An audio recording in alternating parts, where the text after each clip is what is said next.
Right, good morning. So today is day 6 of the trip. We're still in Amsterdam packing up the stuff.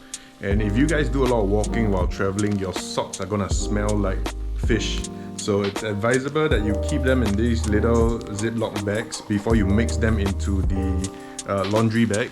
Otherwise, your entire laundry bag of clothing is gonna smell like fish. Okay, so that's a morning pro tip for you guys. Okay, so we have just left our bags at the Airbnb, which actually more reminds me of a hotel. So they really got it professionally set up. We left our baggage there, got our baggage tickets, and we have about 5 hours before we catch a bus down to France. So right now, I'm not sure what we're gonna do. Probably catch some museums or probably go take some photos at some parks. At the same time, hopefully look for a cheap breakfast. So join us for the day ahead.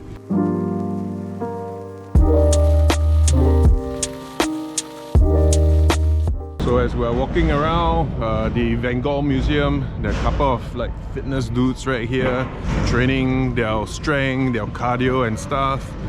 And further up front, there are some guys doing kickboxing. So you guys might not know, but besides Thailand, right, the next country that's really famous for kickboxing is actually Holland, or the Netherlands, right? So one of my favorite fighters, Rembrandt Museum, actually comes from Holland. And maybe these guys are his prodigies or something. So here they are, just doing the little workout with a bit of music. Very old school hip-hop music. Truly Dutch style, I would say. So yeah, as we are hunting for food, right, I just realized that Europe is really like the land of museums. Back there's the Van Gogh Museum, which we're not going into because it's really not our thing. And there's another museum here called Moko Museum. So every probably about 50 to 100 meters or so, you'll see some form of museum. So as you guys saw from yesterday's vlog, where we were in the red light district and in the cannabis district, literally they just make museums out of anything and call it a museum. So yeah man, Europe is basically bread, cheese, old buildings and museums. Okay, we're still looking for our food. Seems that there are some food areas here, so when we do find one, we will do some food reviews for this morning. Okay, so we just found this little outdoor cafe that sells homemade vegan and veggie burgers.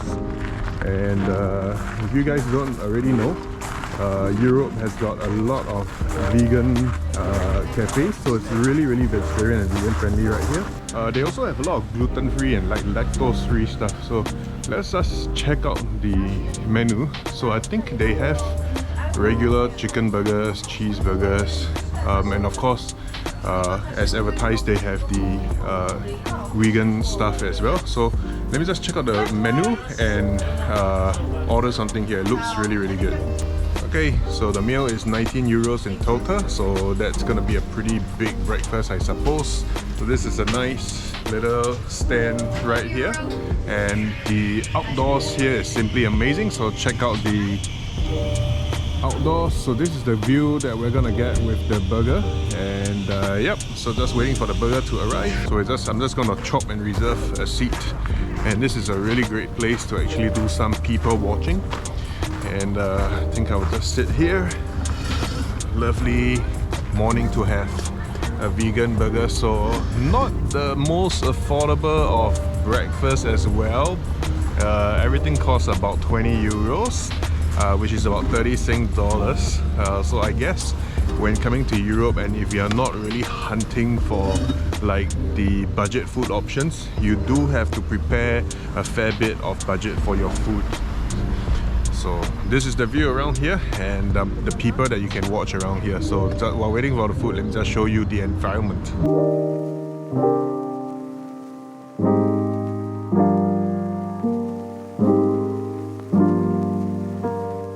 Okay, so our burgers are here, and this is the vegan burger. The vegan burger looks like it's probably made like with some beetroot base. But I don't really know how it's gonna taste. The bread looks really crusty. For the traditional burger, which is this one here, as you can see, it looks like it's covered with all kinds of sauces and everything. So I think this is also going to be an amazing breakfast. So let's go right into the taste test. Here goes nothing. Yeah, just compress the burger.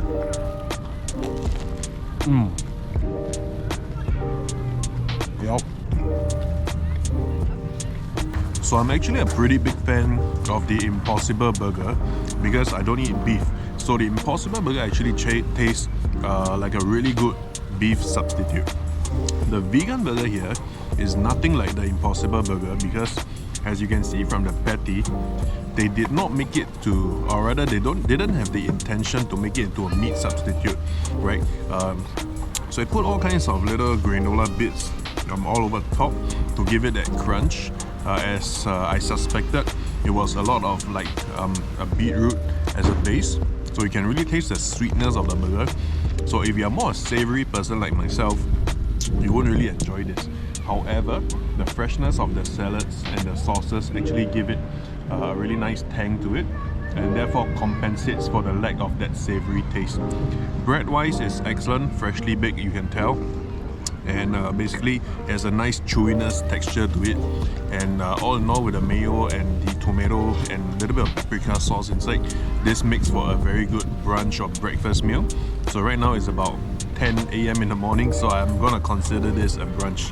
Alright, so I'm just gonna enjoy this burger.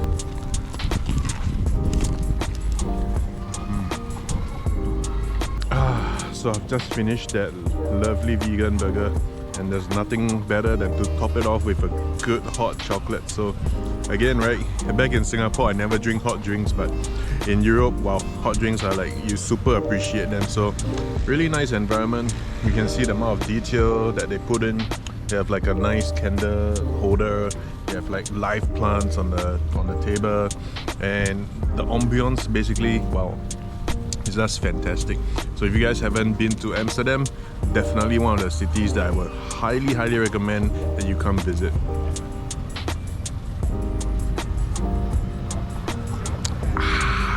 Okay, so just done with breakfast and just took a slow walk, and you guessed it, within the next like 20 meters, ta-da! Yet another museum.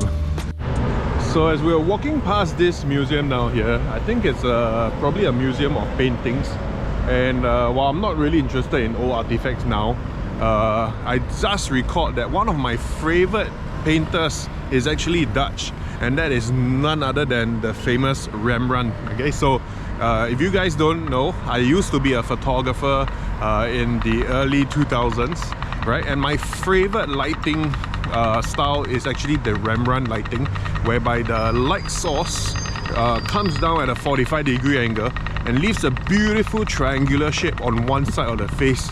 So we're right now going to hunt for the Rembrandt Museum, because probably this would be the only museum that I want to go to. So prior to, you know, having a different perspective of life, you know, there was once upon a time I wanted to earn a bunch of money and possibly buy a Rembrandt painting for the house, but you know, but now I think travel is my priority, and I'm just gonna enjoy the painting in a museum instead of actually like having the aspiration to buy a piece.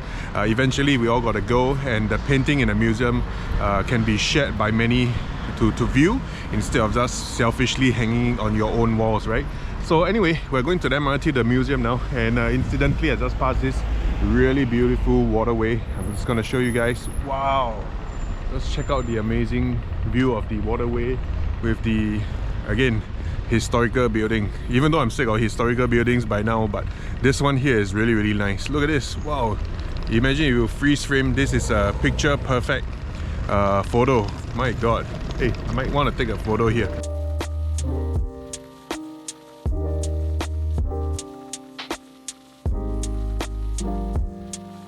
So it's a pretty long walk to the museum, but obviously you wouldn't mind with beautiful views such as this. And basically another 5 minutes we'll be there. By the meantime, just soaking up more awesome views of the city and all these little canals that are all over the city. Beautiful, just simply beautiful. Okay,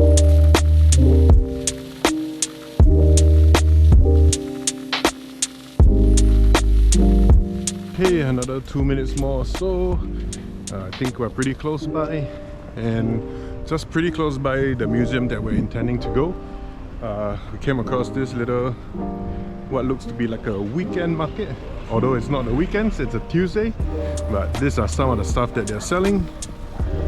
I think probably this is the equivalent of a rag and bone man in Holland, and he's probably gathered these wares from different places. Oh, we even have Mahjong's house, so I wonder where he's getting all this stuff. A bunch of second-hand items. I used to do a flipping business whereby I would actually scour second-hand dealers such as this one and basically flip them on eBay for a profit. Sometimes we get like Chinese people in the market, and if it's Chinese antique, they love to buy them. Oh really? It's good that's go true. back to the countries. Of origin, right? Chinese vases. It was in the 50s and 60s. It was very chic to have a big Chinese, have a Ming vase or something. That was the big trend. But it is. Some of it has gone out of style, huh? But of course, like in the Cultural Revolution in China, a lot of things were exported. And also, there was like a mass production of it even then. That's true. So many people. I mean, sometimes like old Chinese prints. As intricate as they may have been made. Exactly. They don't sell much because a dealer wants to meet. There's so many of them. Exactly. This guy probably collects his stuff from all over, and they set up this little market here, and that nice gentleman briefly explained to me that I should call them antiques. Okay, so there's another shop here selling second-hand clothing. He's got a lot of clothing, and he's also got a bunch of old DVDs, Pavarotti and everything. Really cool. Okay, so we're gonna leave them to that because I've only got a 10-kilo backpack. I can't carry any souvenirs back. The only thing I'm gonna bring back is these videos where I'm gonna keep these beautiful memories of my travels. More shops here selling antiques, second-hand umbrellas, electronics, huge Buddha painting on the inside, and they're all just setting up shops, so probably in the next 1 hour they'll be fully set up. So we're just gonna go to the museum first. Perhaps we might come back here for more exploration of these second-hand markets. I really love these second-hand markets. If it was just a couple of years back, I would probably buy a lot of stuff to bring back to Singapore, but again, priorities have changed over time, and heading to the museum. Okay, so we've reached the Rembrandt Museum, and it's really a lively place. There's a guy just outside playing some good music, and this is it, the Rembrandt Museum. The museum that we walked past earlier is actually called the Rex Museum, and it's the one that I said I wasn't interested to go into, but it's actually the one that holds the most Rembrandts. This one here only has one Rembrandt painting. However, they have actually other paintings of the time period and his students as well. So I'm just gonna enjoy, even if it's a replica, and share the experience with you guys, because this is really one of my favorite painters due to the way he likes his subjects. So let's just go in and explore. Okay, so the museum is really detailed.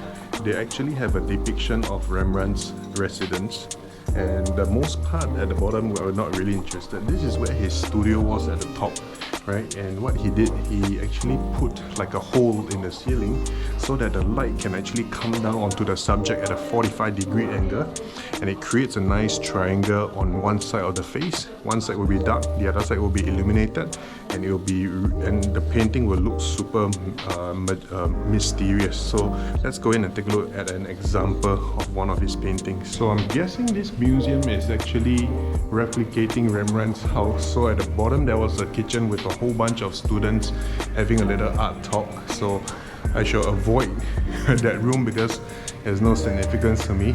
So this is just like an entrance hall of his house, and it depicts quite a number of the artworks that are from that time period. So here's a little preview for you.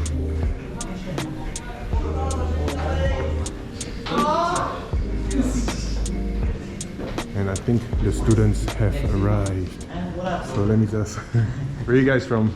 We are from the Netherlands. Netherlands? Oh, okay. Where are you from? Okay. Singapore. Are you vlogging? Is Sorry? this coming on YouTube? Yes, it's going on YouTube. Your Netherlands gonna get a whole year. Oh yeah! Thanks, guys. Only in the Netherlands. You can't get this in Sweden or Finland.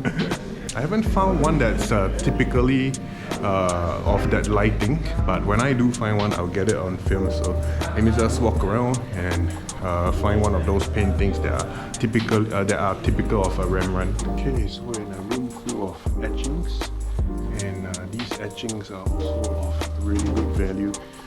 Typically, etchings are what we call the Xerox or photocopies of the yesteryear, and this is how an etching plate looks like. It's typically in copper, as you can see right here. So what they'll do is they will etch the painting on a piece of copper, and they'll put some ink over it and do a lithograph like this. And these etchings can be of from several eras. They can be of a time era that's close to when the artist was alive, or it could be 100 years later.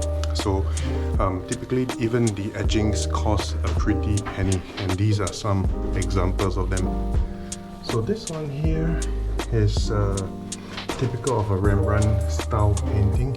You can see from the lighting of the subject that there is a small triangle at his cheek, and this etching here would probably also cost a pretty penny if it's an original from the 1600s. These as well. You can see the lady in the middle. There's a little triangle below her right eye as well. So these are really nice etchings, and I can really appreciate art like this because this is my favorite lighting style of all lighting styles in photography. So it really makes the subject look very mysterious. So I wonder what's the take of fine art collectors, right? And I want to know their thoughts comparing these classical art pieces with the current NFT craze, right? So it's really two different worlds. I might want to go and find someone with an expert opinion on art and get their opinions on this matter later. In the meantime, I'm just gonna enjoy these beautiful etchings. These are probably original, so you can see the Rembrandt signature down here. So this is not painted by Rembrandt, it's actually a copy made using etching plates such as this one here. Right, but again, even though it's an etching and not an original, it can still cost tens, 20s, 30, hundreds of thousands of dollars. So the Rembrandt Museum really gave a lot of thought into their exhibition, the exhibition that they're holding. So this is where Rembrandt would have done his paintings, and it's truly beautiful. The only thing they don't have, or the only thing missing, is the light source. In fact, I think they do even have the depiction of how Rembrandt adjusted his light source. So if you take a look at this linen that is on the rooftop, this could possibly be where the light actually enters the roof, and the linen is actually to soften the lights.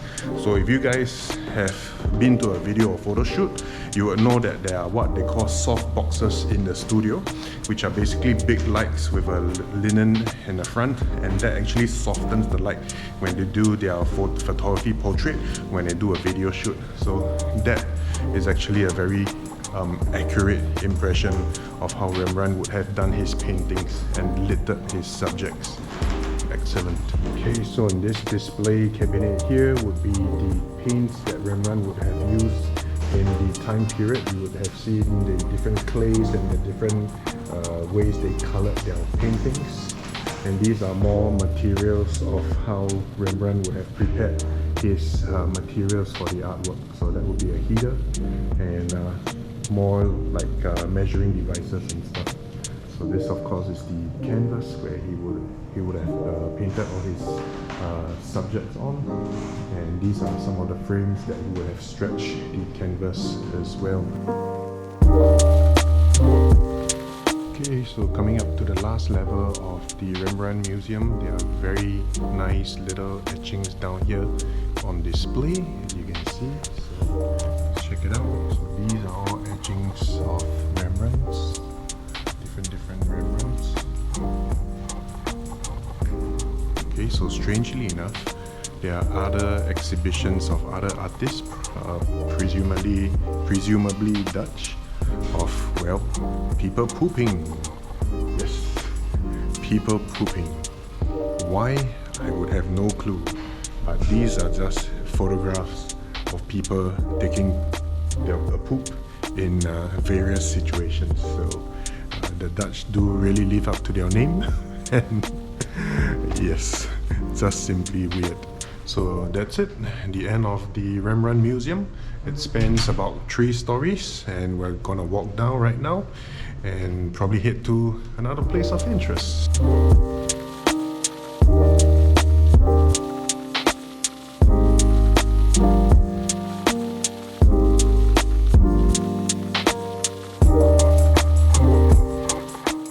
Wow, there's just basically piles and piles of clothing, different bags. They have luggages, wallets, you name it, they have it. It's mostly just clothing, basically.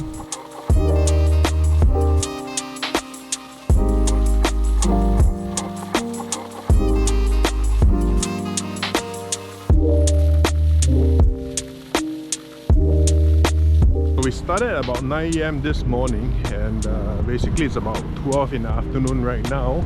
So there was one part where we actually passed a waterway with a lovely cafe there. So I'm not sure if they sell some finger foods and whatnot. So we're trying to look for a nice cafe at the waterway to have another beverage. So it's all about walking, museums, and then looking for nice cafes to just take a breather. And wow, just take a look at these little boats that sail in the canal. So beautiful. I saw some guy just rolling up in his bicycle and getting on one of these boats. What a lifestyle that they have here. It's truly wonderful.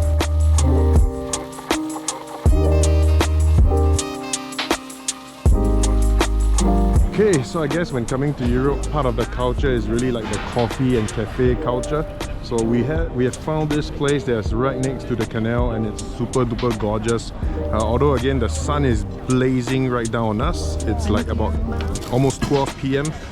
Yet it doesn't feel hot because the weather is like so lovely. So it's about 10 to 11 degrees right now, and just take a look at this.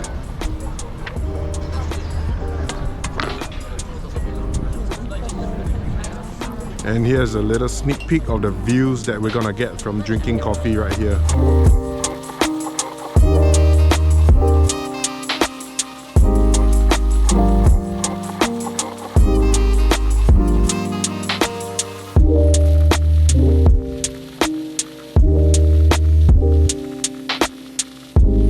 Yeah, the views are crazy. And funny thing about people in Europe is that they actually just smoke anywhere. So you can actually just smoke wherever you're seated.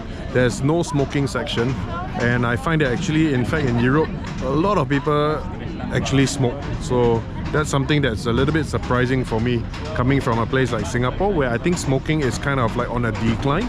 So yep, strangely, people in Europe like to smoke.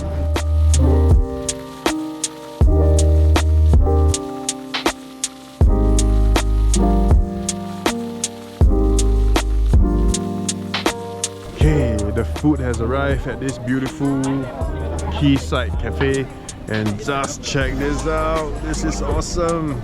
Fresh freaking orange juice. You can taste the pulp and everything, you know, this is the legit orange juice. And a banana coconut cake. Oh my god. So without having lunch, we're gonna dive directly into dessert because we had that burger earlier in the morning for brunch. So I don't think we have enough calorie count to move on for another lunch, but who knows?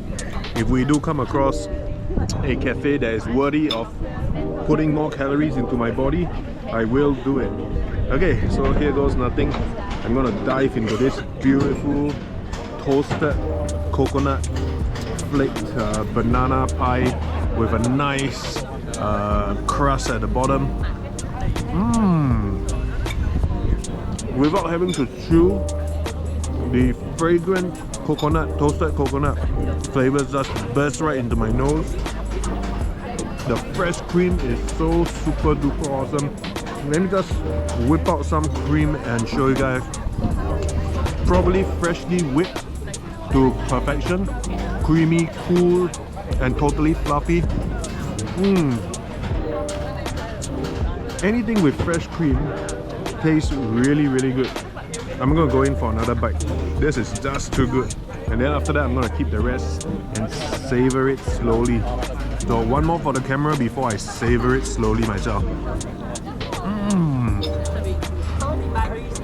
So awesome. Pastry in Europe is another level. I don't think pastry in Singapore has caught up to the European standards yet, but I think we're getting there. We're definitely getting there. But in Europe, I think because of the environment, the weather, and of course the availability of ingredients, it just tastes so good here. Of course, ambience does play a very, very important role when it comes to your food as well. So perfect, perfect. Love it. So halfway through enjoying my banana pie and orange juice, there's a couple beside me that came with their pet dog, and it's such an amazing thing that the cafes here are so pet friendly that even the pet dog gets a water bowl, as you can see right there. They actually serve the dog water as well, so there's something that's like totally different from like back home where dogs, when you go to a restaurant, you got to bring your own like little water containers and stuff. Right here they have like pet bowls for your pets as well. That's mind-blowing. Mind-blowing. Okay, so we're just done with coffee at the beautiful coffee shop that you guys have seen, and now we're going to the railway of Amsterdam to check it out because we've been here for almost 24 hours, but we have yet to try the subway here. So just going down and experience the Amsterdam's subway. Okay, going down the subway and experiencing the Amsterdam subway. Whoa! Again, right, I realized that all the European subways are like super duper deep into the ground. Again, I'm thinking, right, here's a wild guess. I'm really thinking that because the buildings are so old, probably the foundations were not dug deep enough, so in order to protect the buildings up there, they got to dig really into the ground. Unlike Singapore, which our subways are not so deep into the ground, but most of our buildings are like modern buildings with very, very deep foundations. So here's the train. So we're gonna try to catch it. Oh, it's the other train, is it? Okay, then no rush in that case.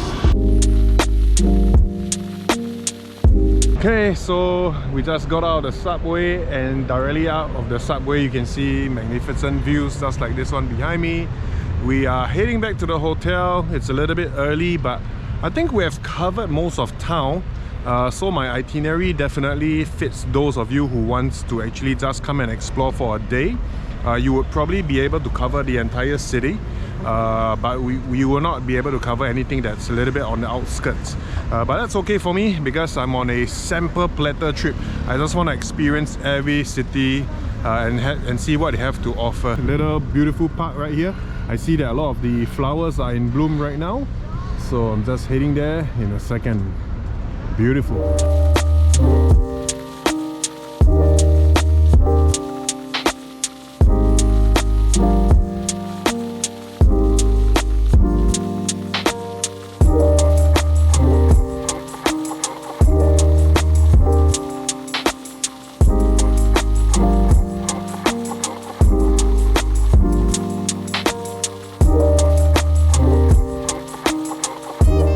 He wants to play. It's a gentle giant, eh? Yeah, he is. He is. What breed is he? He's a Berner Senna. Oh, okay. Yeah, Is he, Bernese mountain dog. are they related to the Saint Bernard? Don't think so. Yeah, similar though. It's got huge paws. Yeah. Gentle giant. Hey! See you guys. Alright, see ya. So it's a really lovely day, and you can see the beautiful greeneries around the park that we're walking through. And you can actually just actually every 50 to 100 meters in Amsterdam, you actually get like the guys behind, they're actually smoking pot in the middle of the day. So everywhere you go, you get whiffs of like marijuana.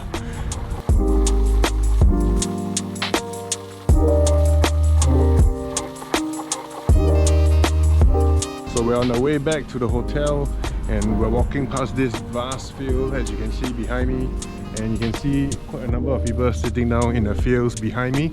And again, some of them are just smoking weed out in the open at like 1 o'clock in the afternoon. Seems that people here are really relaxed, and wow, it's just a fantastic lifestyle in Amsterdam. So just gonna twirl one round for you guys to take a look at the environment.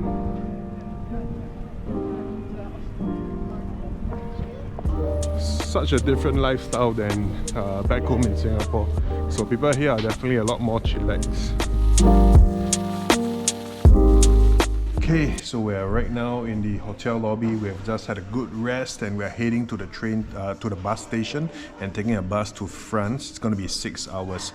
Now, here's another travel tip for you guys. If you guys are traveling with a one-bag travel concept like myself, there are times whereby you need to load your bag underneath the bus, right? So you have your hard disk, your computers and your power banks and stuff that's really important to you.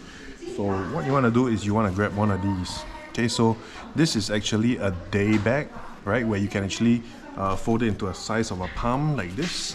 Once you actually unfold it, it actually becomes I think about 13 liters of backpack space, and you can actually put all your valuables such as your laptop and your hard disk and your memory cards inside, right? So it actually folds out to this size, okay, and it's just nice for a laptop and all your valuables. Alright, so that's a pro tip for you guys, so you feel safe and secure with your laptop with you in the bus itself. Okay, so got the day pack sorted. So this is how big it looks. There's a laptop inside, there's my medication inside, there's also my hard disk inside, and you can even put a box of Pringles on the side and a water bottle strapped onto it as well.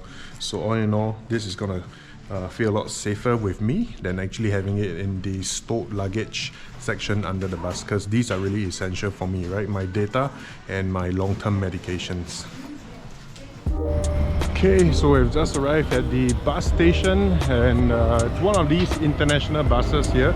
Got my little bag in front and the stowaway bag on the back, and this is probably the bus that we're probably gonna take, or one of these buses that basically we'll be embarking on right here. So see you guys when it comes. We have another 30 minutes or so.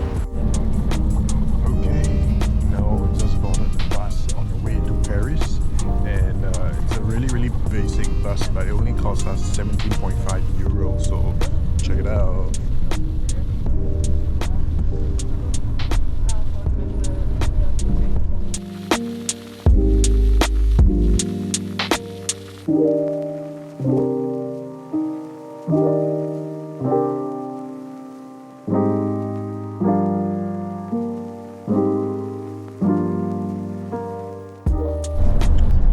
So this is a quick update. So we're about 2 hours into the bus journey right now, and we're cutting through Belgium towards Paris. It's still going to be about 4 hours more in this bus, but on the outside right now, this is actually Belgium, so I can technically say I've been to Belgium.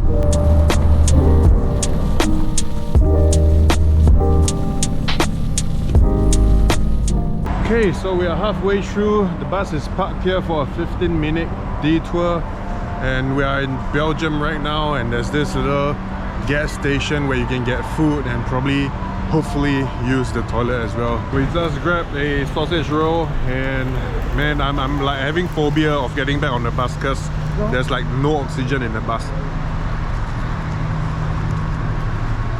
But they're locking up the bus.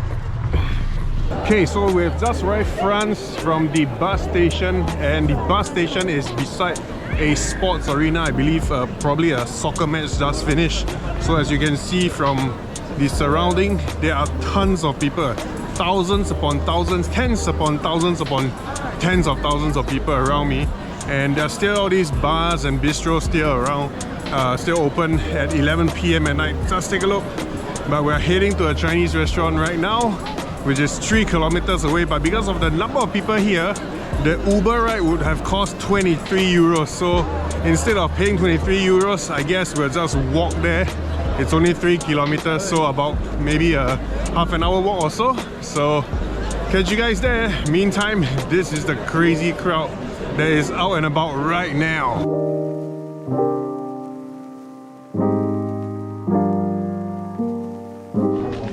Okay, so we just found this restaurant that my nephew has actually eaten before. They have some Chinese food, they have some Vietnamese food. So I'm not going to do a food review here because it's pretty much the same food as what we get back home. I'm just going to go to the hotel after this like late dinner supper kind of thing.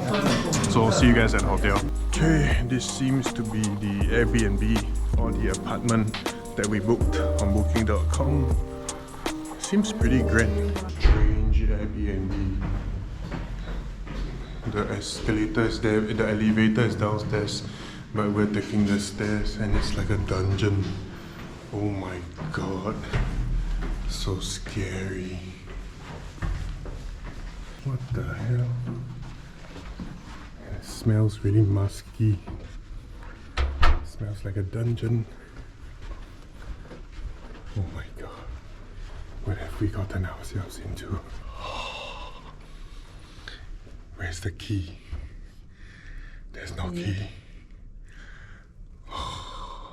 The room is literally a maze. Like there are like doors here, and there's like doors on this end, and there's like doors on this end, and we haven't found the room yet. It's so sketchy, this freaking Airbnb. Oh my god. I think this is like the sketchiest Airbnb ever. Okay, and then there's another door here. We just came in from this door at the back, and then there's another door here. Take a look at this, it's so dark. Do you see that? And then there's this freaking switches that turn on for like 30 seconds, and you have like 30 seconds to get to the next stage. This is like one of those games that you cannot complete. Oh my god. And you see these dungeon looking red color walls, like some kind of risky brothel. Man, I thought we just got out of Amsterdam. Amsterdam is nothing like this. This is horrid, and it smells really musky as well. Can you imagine? Musky, damp. Oh my god. I've got nothing nice to say about Paris so far. I hope tomorrow will be different. We've been walking for 3 to 4 minutes straight. Can you imagine leaving the lift and not being able to find your room after 3 to 4 minutes of opening multiple doors? And all of a sudden, you see this spiral staircase leading up to freaking nowhere. And the freaking roof are like, all have water damage and everything. Oh my god. Okay, we finally found a room. And what they did is they actually placed the key under the doormat. That's how sketchy it is. Okay, this place smells like air refreshener. So the room is actually quite decent. But the corridors section actually freaks me out.